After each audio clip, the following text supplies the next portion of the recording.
Hello everyone, welcome to Decam channel. Today we will discuss about SAM 5 TY BSc જેનું inorganic chemistry નો unit number 2A portion discuss કરતા હતા. inorganic chemistry નો unit number 2A chemical bonding, જેમાં last લેક્ચરમાં આપણે discuss કર્યું હતું H2 અણુ માટે સંયોજકતા બંધનવાદ. તો આજના સેશનમાં ડિસ્કસ કરવાનું છે H2+ અણુ માટે સંયોજકતા બંધનવાદ અથવા વીબી થિયરી પણ કહેવામાં આવે છે. VB theory, okay, valence bond theory કહેવામાં આવે છે. હવે સિમ્પલ છે કે H2+ અણુ માટેનો સંયોજકતા બંધનવાદની વાત કરવામાં આવે તો H2+ અણુ માટે એટલે કે H2+ નું વેલેન્સ બોન્ડ થિયરીની વાત કરીએ તો H2+ અણુ બરાબર H2 અણુ બને ગેસિયસ ફોર્મમાં હશે, પ્લસ ચાર્જ છે પોઝિટિવ. લાસ્ટ લેક્ચરમાં H2 અણુનું ડિસ્કશન કર્યું હતું. હવે તે વખતે જ્યારે પણ બે H2+ અણુમાં બોન્ડિંગ તૂટે તો 269 કિલો જૂલ પ્રતિ મોલ ઉર્જા આપવામાં આવે. તો આ ભાઈમાં બોન્ડિંગ બ્રેક થાય H2+ અણુમાં અને બે મોલેક્યુલ છૂટા પાડે, એક H2 H પરમાણુ એન્ડ એક છૂટું પાડે પ્રોટોન, કેમ કે મોલેક્યુલ છે H2+, ઓકે, પ્રોટોન છૂટું પાડશે. હવે અહીંયા આ પ્રક્રિયાનો અભ્યાસ કરવામાં આવે તો આ છે H2+, એટલે કે હાઇડ્રોજન એમાં એક પોઝિટિવ ફોર્મમાં હશે બરાબર, એન્ડ એક હાઇડ્રોજન એક ઇલેક્ટ્રોન સાથે હશે. હવે જ્યારે આ પ્રક્રિયાનો અભ્યાસ કરવામાં આવે એટલે કે પ્રતિગામી પ્રક્રિયા, એટલે કે બે પરમાણુ સંયોજાય, H એક હાઇડ્રોજન પરમાણુ અને એક પ્રોટોન H+ એકબીજા સાથે સંયોજાય, કેમ કે જનરલી કેવું હોય એક ઇલેક્ટ્રોન. આની વાત કરવામાં આવે તો આ ભાઈમાં હાઇડ્રોજન પરમાણુ હોય તો સેન્ટરમાં એક પ્રોટોન અને એની આજુબાજુ એક ઇલેક્ટ્રોન ભ્રમણ કરતો હોય, ઓકે. બટ લોચો એમ છે કે અહીંયા પ્રોટોન છે એટલે કે એક ઇલેક્ટ્રોન દૂર થાય તો એને પ્રોટોન, સેન્ટરમાં એક પ્રોટોન જ રહે એટલે કે H+ ફોર્મમાં દર્શાવવામાં આવે છે. એકદમ સિમ્પલ છે, બરાબર છે.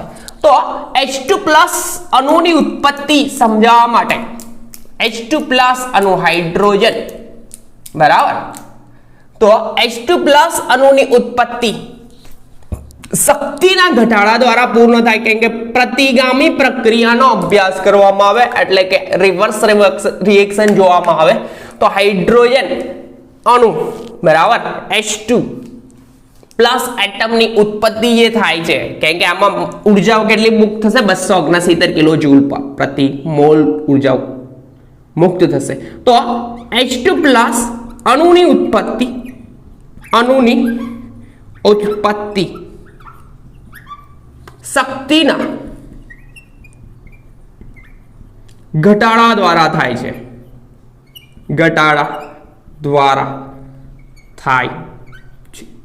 જે આપણે રિએક્શન દ્વારા સમજીશું. રિએક્શન એટલે કે એની સ્થિતિ શક્તિનો સરવાળો કરીને જોઈશું બરાબર. જેને સ્થિતિ શક્તિ બરાબર એટલે કે સ્થિતિ શક્તિ E વિરુદ્ધ આંતર પરમાણુય અંતર, એટલે કે બે પરમાણુ બરાબર, એક હાઇડ્રોજન પરમાણુ હોય ને આ પ્રોટોનનું એક પરમાણુ સ્વરૂપમાં હશે બરાબર, તો વિરુદ્ધ આંતર પરમાણુય અંતર ના આલેખ દ્વારા સમજી શકીશું. ના આલેખ દ્વારા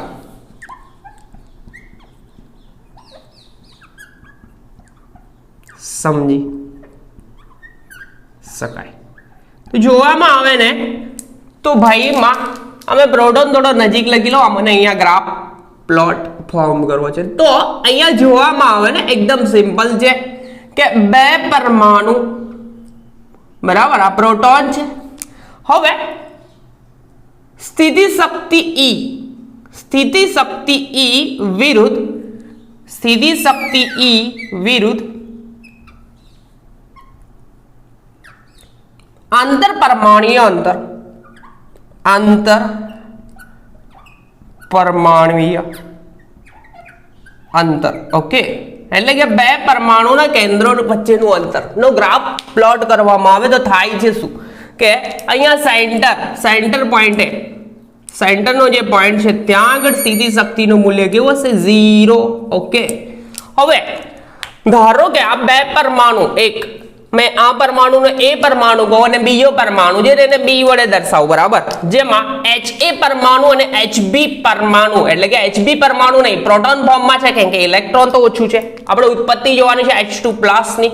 તો પહેલો પોઈન્ટ લખવામાં આવે કે બે પરમાણુ અનંત અંતરે દૂર હોય તો કોઈ પણ પ્રકારની આકર્ષણ અને અપાકર્ષણની આંતરક્રિયા થાય નહીં. તો ફર્સ્ટ પોઈન્ટ, આને મેં પરમાણુ A કહું અને આને B કહું, B+. તો ધારો કે HA પરમાણુ પાસે ઇલેક્ટ્રોન કેટલું 1 ઇલેક્ટ્રોન, 1 ઇલેક્ટ્રોન છે અને HB+ પાસે ઇલેક્ટ્રોન નથી ભાઈ, ઇલેક્ટ્રોન નથી. તો આ બે પરમાણુ એકબીજાથી અનંત અંતરે દૂર હોય તો આ લોકો જોડે આકર્ષણ અને અપાકર્ષણની આંતરક્રિયા થાય નહીં. ઓકે, હવે જેમ જેમ નજીક લાવવામાં આવે તો આ લોકોમાં એક વન ટાઈપ ઓફ આકર્ષણ અને અપાકર્ષણની આંતરક્રિયા થાય અને આકર્ષણ અને અપાકર્ષણ લગભગ સમાન થાય, એટલે કે સ્થિતિ શક્તિનું મૂલ્ય મેક્સિમમ નીચું જશે, એટલે કે સ્થિતિ શક્તિનું મૂલ્ય એકદમ નીચું જશે એન્ડ ત્યારબાદ પછી સ્થિતિ શક્તિમાં વધારો થશે તો કોઈ ગ્રાફ હશે. અને આ જે અંતર છે આ બે પરમાણુ નું એક અંતર આ R0 વડે દર્શાવવામાં આવે છે, જેને શું કહેવામાં આવે છે? બંધ અંતર. એટલે કે આ અંતરે લાગતું આકર્ષણ અને અપાકર્ષણ કેવું હશે? મહત્તમ હશે. એટલે કે આકર્ષણ અને અપાકર્ષણ વધારે હશે, એટલે કે લગભગ સમાન, જેટલું આકર્ષણ હશે એટલું જ અપાકર્ષણ. તો અણુની સ્થિતિ શક્તિમાં શું થાય? ઘટાડો. અને આ અંતરને બંધ અંતર, તો H2+ પરમાણુ માટેનું આ R0 અંતર છે 1.04 એંગસ્ટ્રોમ, 1.04 એંગસ્ટ્રોમ, એટલે કે આ 1.04 એંગસ્ટ્રોમ વડે દર્શાવવામાં આવે. તે વખતે લાગતું આકર્ષણ અને અપાકર્ષણ કેવું હશે? લગભગ સમાન હશે. સમાન હોય તો શું થાય? બંને આંતરક્રિયાઓ વિરુદ્ધ છે, એટલે કે સ્થિતિ શક્તિ એનર્જીમાં શું થાય? ઘટાડો.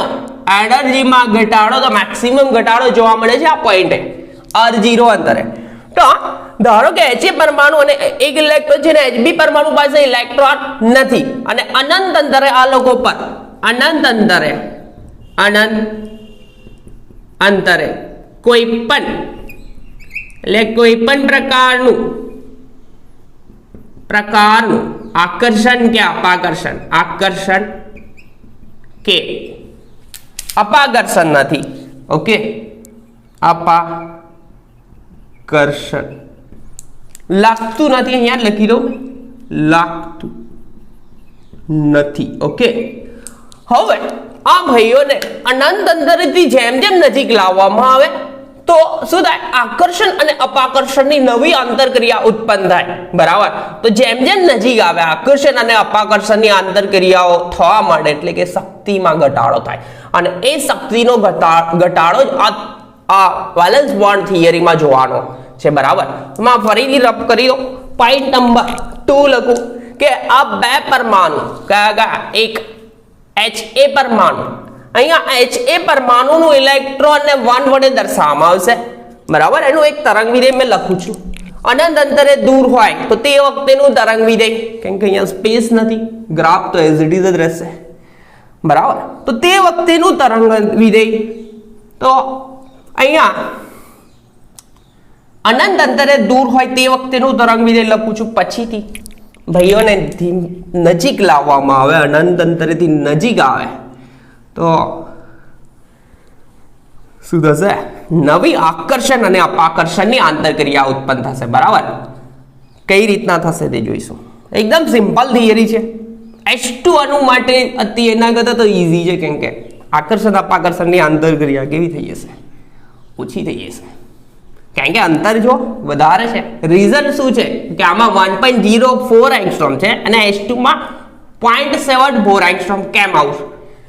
કારણ કે આકર્ષણની આંતરક્રિયામાં ઘટાડો થશે, કારણ કે ઇલેક્ટ્રોન ઓછું છે એક. જોઈએ છે ને, મેં ડિસ્કસ કરીશ તે વખતે કહું છું કે અંતર કેમ વધી જાય છે H2 પ્લસમાં. એ બી લોજિકલ છે, બુકમાં તો કંઈ કીધું નહીં એવું, પણ ડિસ્કસ કરવા જેવો પોઈન્ટ તો ખરો છે.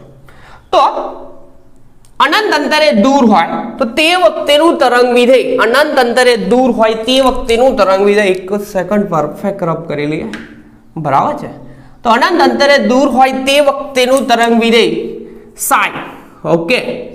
તો સાઈ ઇક્વલ ટુ ભાઈ સાઈ A1, કેમ કે એ પરમાણુ પાસે ઇલેક્ટ્રોન છે, H એ પરમાણુ પાસે ઇલેક્ટ્રોન છે, પ્લસ સાઈ B ઇલેક્ટ્રોન નથી, ઘુમાવી દીધો, પ્લસ ચાર્જ, ઓકે. જ્યાં એક સેકન્ડ યાર, કેમ ડલ થાય છે, ઓકે.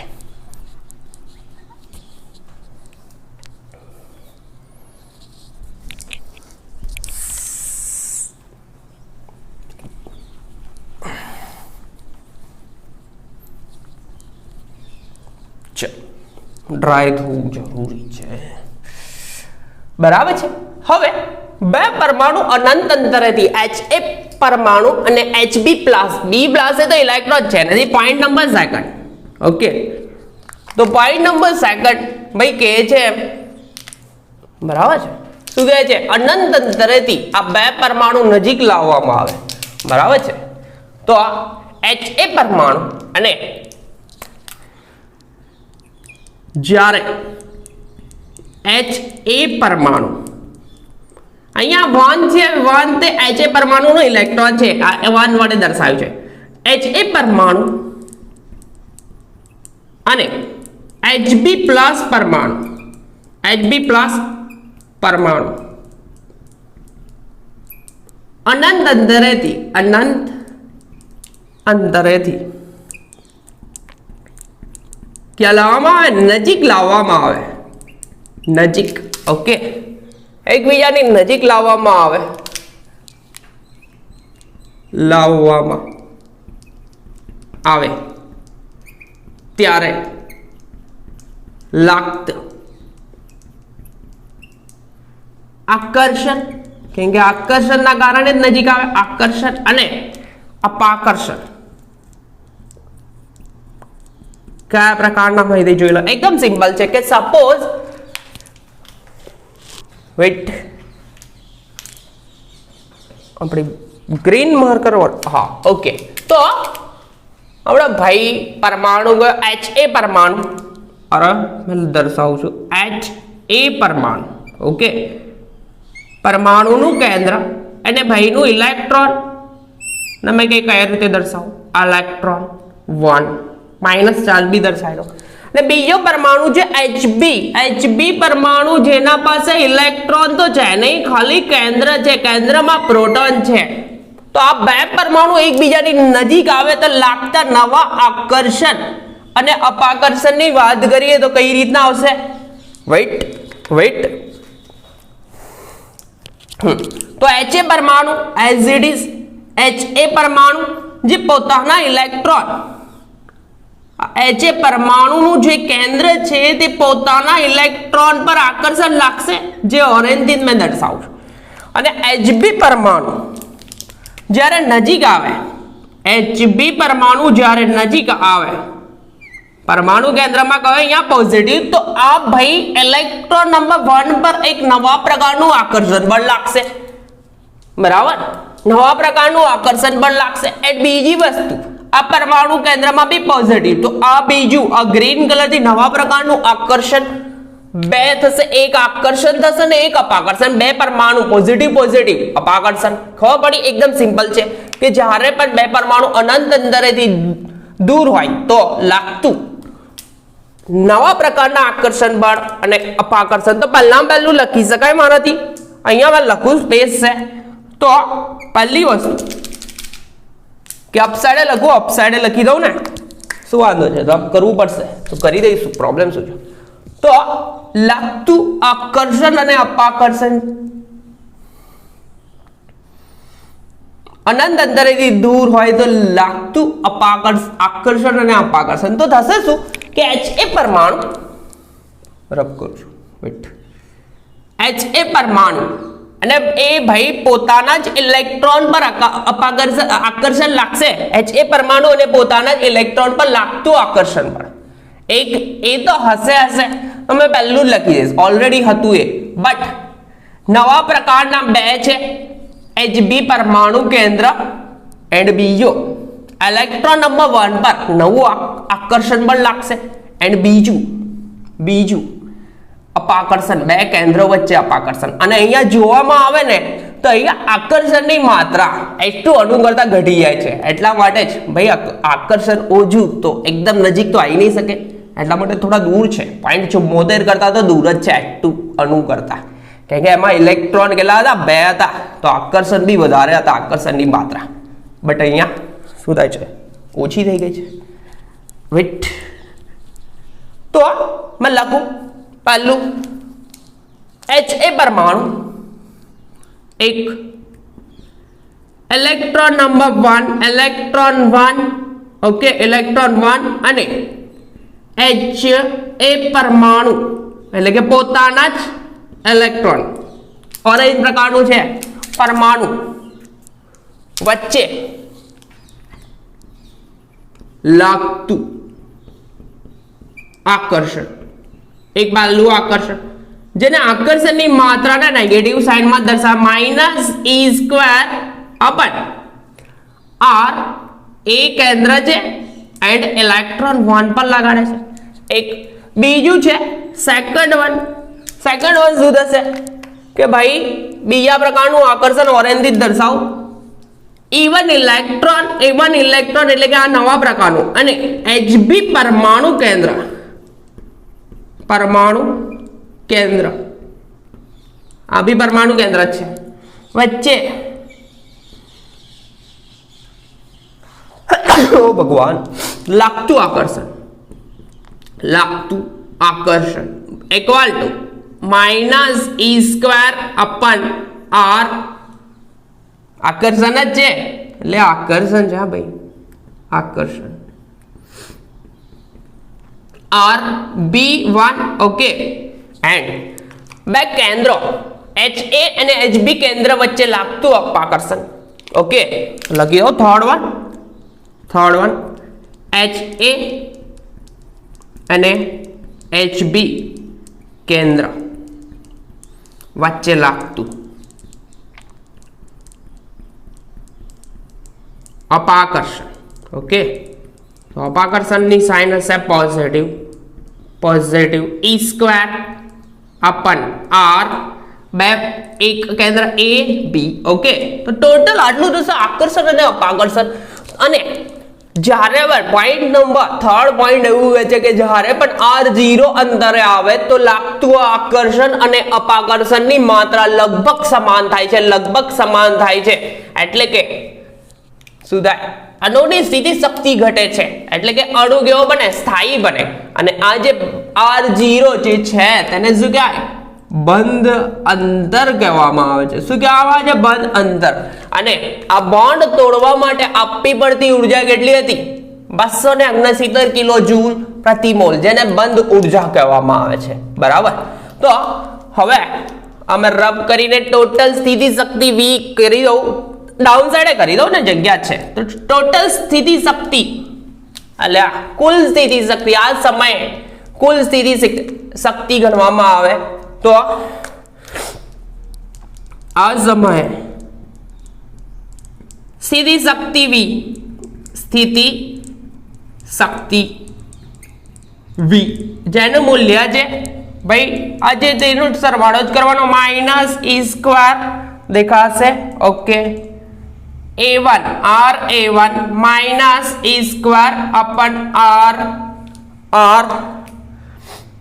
B1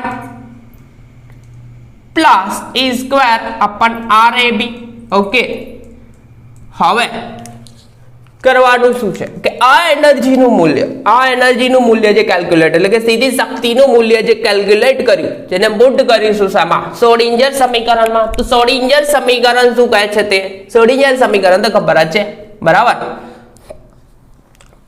તો રબ કરું છું તો શ્રોડિંજર સમીકરણમાં આ વેલ્યુ પુટ કરીશું પણ આ સ્થિતિ શક્તિ v એકલું જ રાખું છું બીજું બધું રબ કરું. તો સિમ્પલ વસ્તુ પોઈન્ટ નંબર 3 એવું કહે છે કે r0 અંતરે લાગતું આકર્ષણ અને અપાકર્ષણની માત્રા લગભગ સમાન થાય છે એટલા માટે લગભગ સમાન થાય છે એટલા માટે સીધી શક્તિનું મૂલ્ય કેવું થાય ન્યૂનતમ મૂલ્ય થાય એટલે કે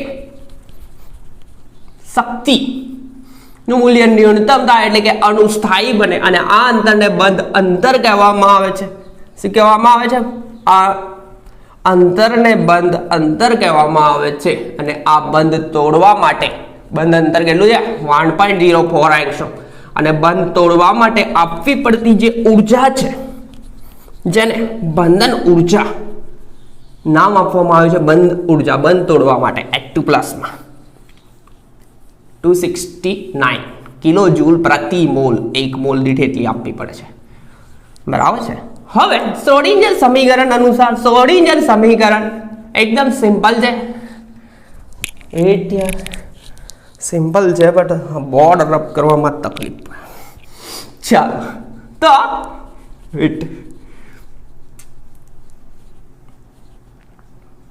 શ્રોડિંજર સમીકરણ અનુસાર શ્રોડિંજર સમીકરણ શું કહે છે del square psi upon del x square del square upon del y square del square psi upon del z square 8 pi square m upon s square e minus v into psi એવું કંઈક સમીકરણ છે but એનું simple ફોર્મમાં લખવામાં આવે Laplacian કારકના ફોર્મમાં એ form use કરીશું એકદમ સિમ્પલ ફોર્મ બરાબર.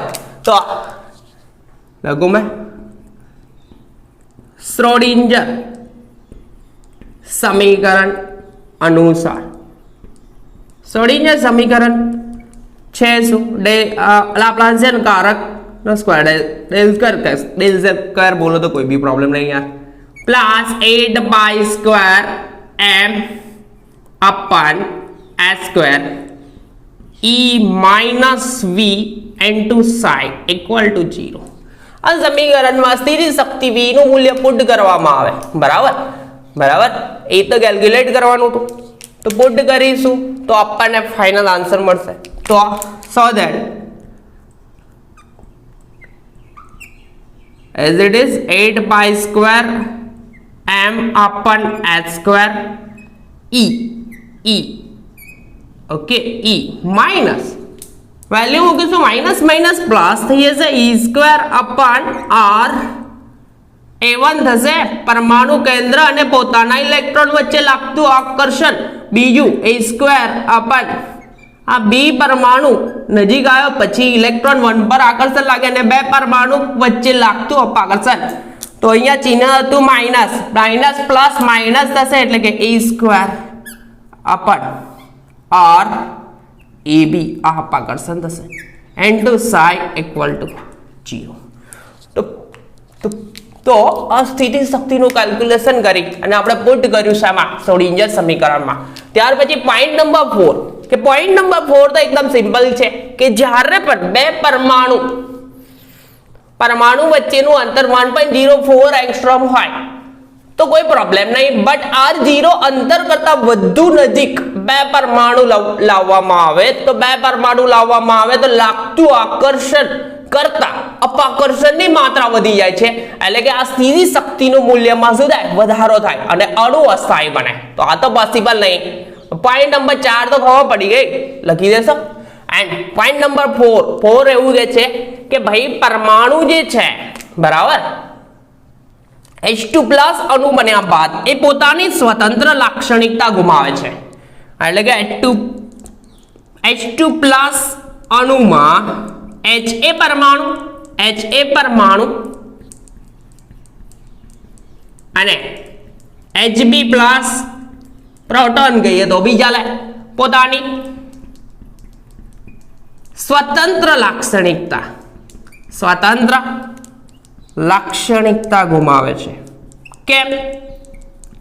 સિમ્પલ છે, જોઈએ કે જ્યારે બે પરમાણુ Ha પરમાણુ પોતાનું ઇલેક્ટ્રોન લઈને આ રીતનો બેઠો હોય, ઇલેક્ટ્રોન પર આકર્ષણ લાગતું હોય ભાઈ પોતાના ઇલેક્ટ્રોન પર, બરાબર, તો Hb પરમાણુ જ્યારે નજીક આવે તો આ બી આકર્ષણ લાગે એનું, તો અહીંયા ઇલેક્ટ્રોનનું તરંગ વિધેય લખવામાં જાય તો થશે કે psi a એના પોતાના ઇલેક્ટ્રોન પર આકર્ષણ લગાડશે તો psi b પ્લસ ફોર્મમાં હશે, બટ આ ભાઈ બી આકર્ષણ લગાડે આ ઇલેક્ટ્રોન બાજુના ઇલેક્ટ્રોન પર, તો આનું તરંગ વિધેય થાય શું થાય?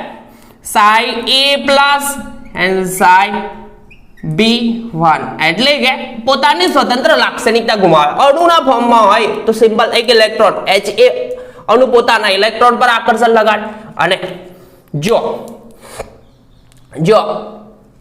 અણુના ફોર્મમાં હોય તો એટલે કે પરમાણુ એકલો એટમ છૂટો હોય તો પોતાના ઇલેક્ટ્રોન પર આકર્ષણ લગાડે, પણ આ ભાઈ આવ્યો નજીકમાં, પ્રોટોન આવી ગયો તો આ બી આકર્ષણ લગાડશે તો એનું તરંગ વિધેય, તો પોતાના સ્વતંત્ર લાક્ષણિકતા ગુમાવી દીધી, એટલે કે ઇલેક્ટ્રોન Ha પરમાણુ પાસે બી જઈ શકે ને Hb પરમાણુ પાસે બી જઈ શકે. ખબર પડી? તો આ તું તરંગ વિધેય, બરાબર. આયોનિક ફોર્મની ચર્ચા કરવાની નહીં, તો એકદમ સિમ્પલ વસ્તુ છે ભાઈ, બરાબર. તો આ યાદ રાખવા જેવું છે. 1.04 એક્સ્ટ્રોમ અંતરે લાગતું આકર્ષણ અને અપાકર્ષણનું મૂલ્ય કેવું હોય? મેક્સિમમ હોય.